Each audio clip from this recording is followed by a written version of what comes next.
Today, we are going to be talking about feeling burnt out, getting to your breaking point where you basically feel like you want to just give up, throw in the towel, throw it all away. I've been there before. And if you haven't, you will at some point hit a breaking point. So I want to share a story with you. It's a true story. My wife and I, we were just starting out our lawn care business. I believe we were in year 3. And at this time, we were making about $365,000 for the business annually. And I distinctly remember coming home one time, and it was after I had been out in the Texas heat. It was 100 degrees, miserably hot. I walked into the kitchen and I literally, we had a meeting, me and my wife, at the counter. We were like, we can't keep doing this. At that time, I had been walking so many miles with a mower that I actually got arthritis in my feet because I guess some kind of injury that I just kept pushing through. Still today,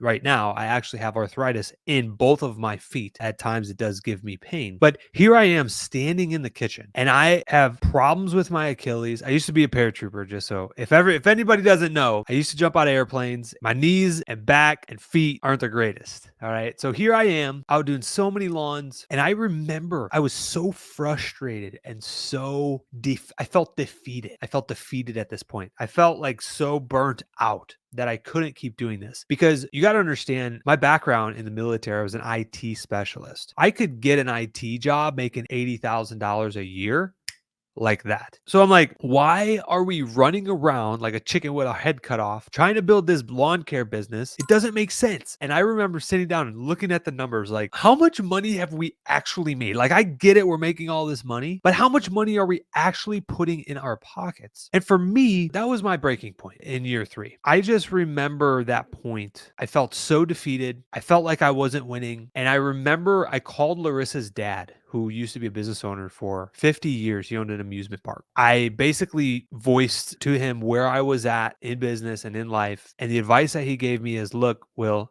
I know how you feel right now. It's midsummer. Well, at this point, it was like towards the end of summer because we'd already been going for like 6 months, like crazy. He's like, finish out this season, get through it, figure out a way. And if you can make it to Christmas time when things slow down for the year, at that time, if you decide that you don't want to continue to do it, then throw in the towel then. And that was extremely sound, good advice from a mentor in my life, Larissa's dad, that walked me through this hard time. What I would share with you, if you are feeling burnt out right now, okay, this is like early fall, by the way, depending on where you are in the United States, could be late fall or early fall, whatever, but it is completely normal. Let me tell you guys this. It is completely normal for you to feel burnt out.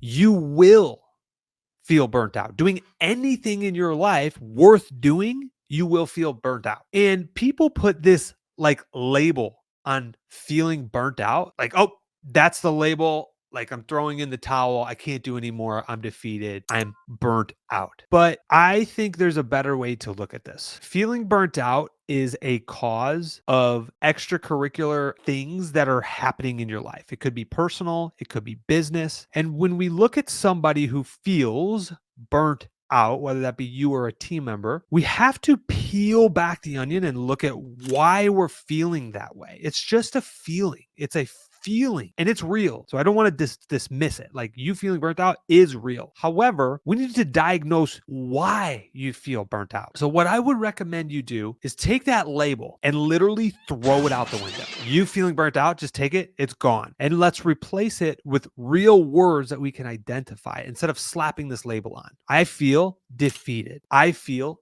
exhausted. I feel mentally drained. These things we can work with. Okay, why do you feel exhausted? Well, I'm out in the field physically doing hard labor for 12 hours a day. We've identified why we feel exhausted. How do we fix that? Can we hire somebody else to take on half of that workload? If not, then we need to maybe raise prices. Maybe it's an efficiency thing. Maybe team members not showing up to their shifts. Okay. Like, whatever it is, peel back the onion on it and look at the root of it. Why do you feel burnt out? Because if we can identify why you feel exhausted, why are you feeling mentally drained? Maybe your girlfriend just broke up with you and that's adding to it. or maybe your son or daughter is going through problems at school, or maybe your spouse is on not vacation. Maybe your spouse is away right now spending time with family without you, and you have all of the burden of the at-home duties on you. And so now you're bringing that over into work and feeling this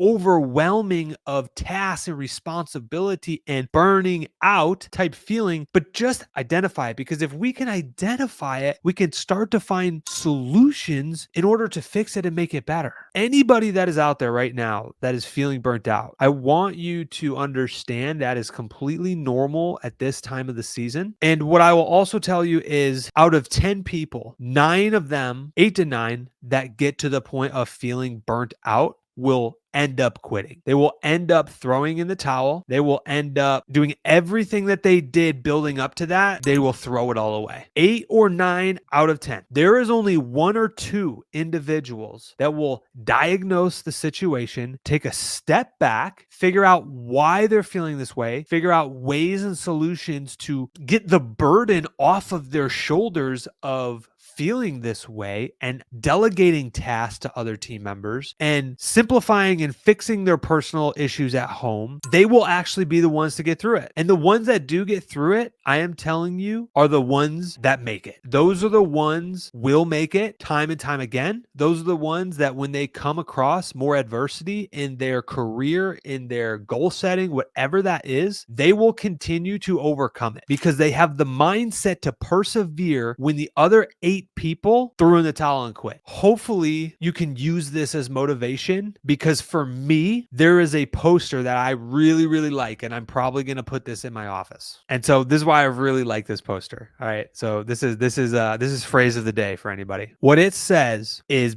I'm going to sum it up into my own words because I'm going to kind of butcher this, but becoming the 1% means you have to do what the other 99% of people aren't willing to do. And that, to me, fires me up, dude. The fact that 99% of other people at this breaking point right now, the way that you feel right now, quit, is the exact reason and the opportunity why you must succeed and keep moving forward, because you will become that 1 to 2% of the winners, of the A players, and of the people that persevere through challenges that come their way. Guys, if you like this video, hit the like button. It helps the algorithm. We'll see you next time.